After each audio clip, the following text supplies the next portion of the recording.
it's your girl Joe Beauty87 here, and check us out. We are on my EOS T6 Canon Rebel camera today. So I decided to bust out the camera because Adriangameover told mommy he could help her edit the video in a way where she could still use the intro and outro that he gave me through my phone on the computer and use my camera. So I figured we test it out today and see how that goes. Now I know I only got 12 minutes and y'all know I talk too damn much, so let's go ahead and get started. So this is going to be the best eyeshadow palettes of 2020 part 1.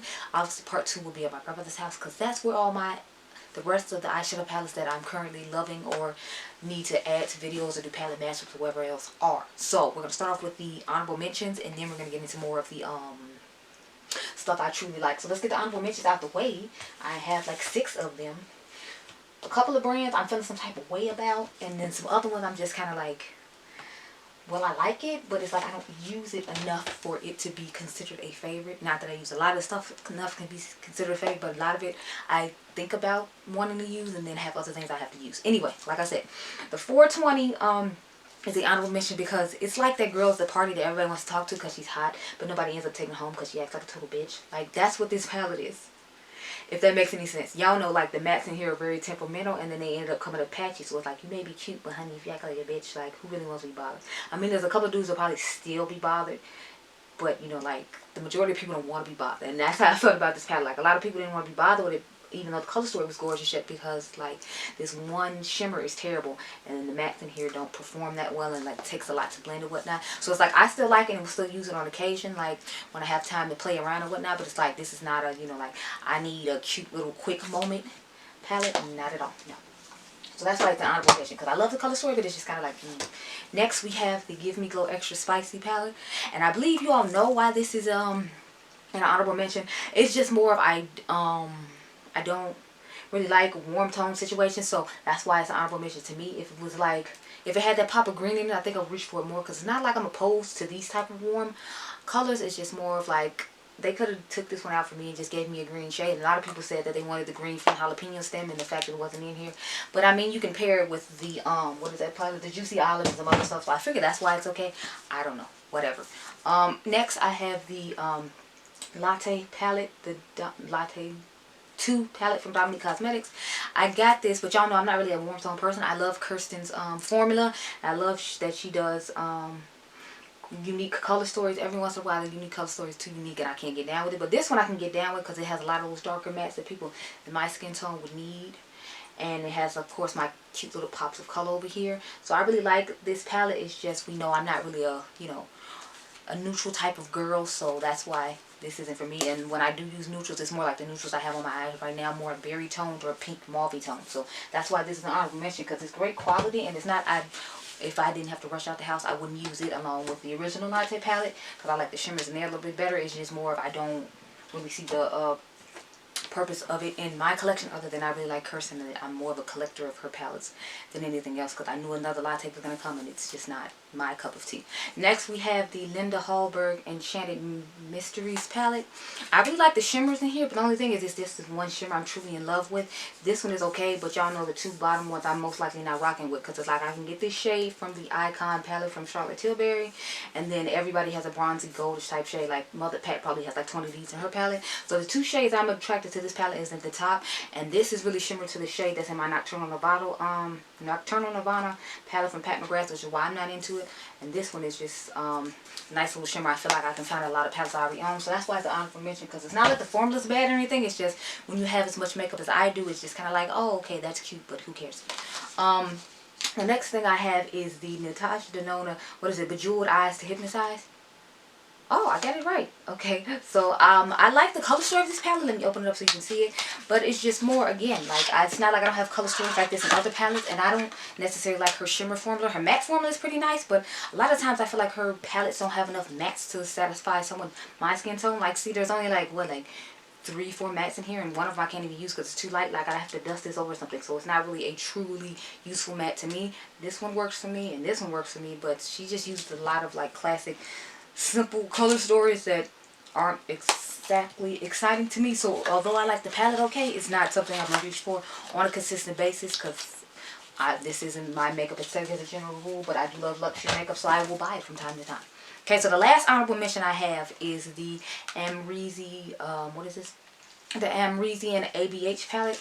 Now, I love one of the shades in here so much, but the only time I really want to reach this palette is when I want to use that shade. Like, I'm obsessed with Cupcake and Barb. Like, those shades are life. Anastasia is really nice as well. The shade Leo is nice. The only thing is, it gets all over your palette. Like, it's all in this glitter right here. And, of course, since there's a glitter in here, I have an attitude. Sorry, glitters in here. I have an attitude about this palette. But overall, it's nice. I like to pair it with other palettes. Like, I paired it with Jackie's palette. If you all saw, I would pair this with the Love palette because I would like to use the mattes in here over the mattes in there because I don't like her cream powder formula as a general rule. The one that's in the new what is it, Chromium palette I like, but otherwise I'm not really too excited about it. So there's that.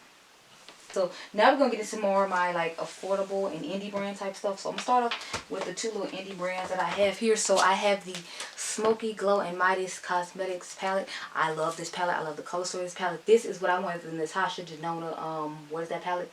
The Love palette to be like a color story sort of like this. Now, I'm not really feeling this orange and this shade right here. I tried to use both of those and they didn't really work that well for my skin tone. Of course, I can't use the shade Cold Brew at all. Or the shade Basic isn't really necessary to me. And I don't like the shade Dofa either. But overall, the majority of shades in this palette I love. Like the shade Lino and the shade Nutty are two of my favorites, along with this Group Chat shade. And I really love the mattes in this palette. So I think this is a great palette. I actually have reached for this a few times. The look that I did on my, what is that?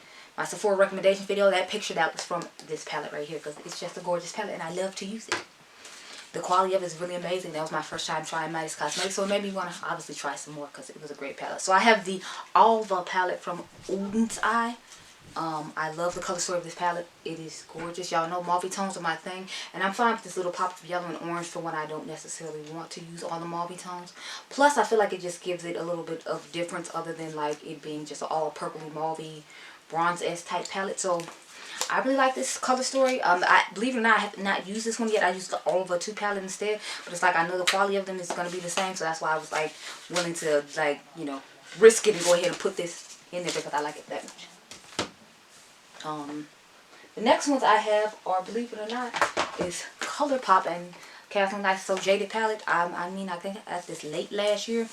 But I've still been using it recently now. Like y'all gonna see a throwback even though it's not Thursday video coming soon with this palette because I really like it. I think it is exceptionally amazing and I like the color story of it. I like it. Like, I feel like it's cute little quads in somewhat order that you can go in and get an eye look out, and I think it's a really nice palette. This is the first big and only big palette I have from them.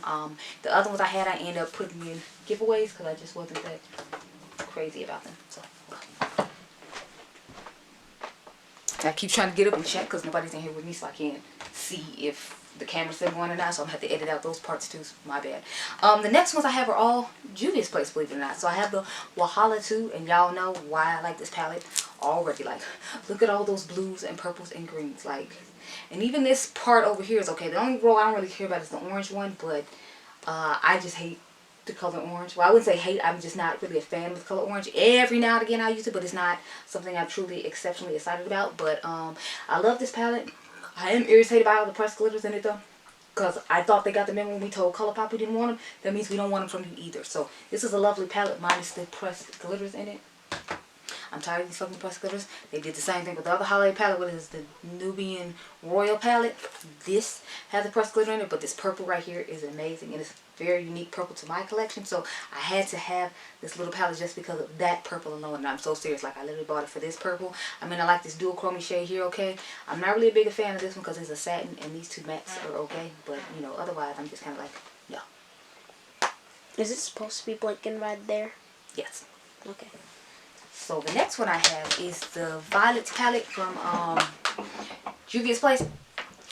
Again, another lovely purple palette. I feel like this was a year of like a lot of purple palettes from people because you got the one from Kaleidos, and then you have this one, and then you have that one, and then I think I tried some other purple ones. I'm not sure, or at least there was lots of pops of purple in my personal opinion. So again, this shade and this shade right here truly make me love this palette. I also like this shade right here, but the other shades I'm not super excited about. This one's okay, but these two to me feel a little bit more satiny, and y'all know how I feel about a satin shade. I don't want to get it out of my life, but this is a great little purple palette, and combining these together, I really like the look I came up with. The next one I have, believe it or not, is the Sweet Pinks. Now, when y'all know when I first tried this out, I was not impressed with this shade right here. But I feel like the one in the, what was it?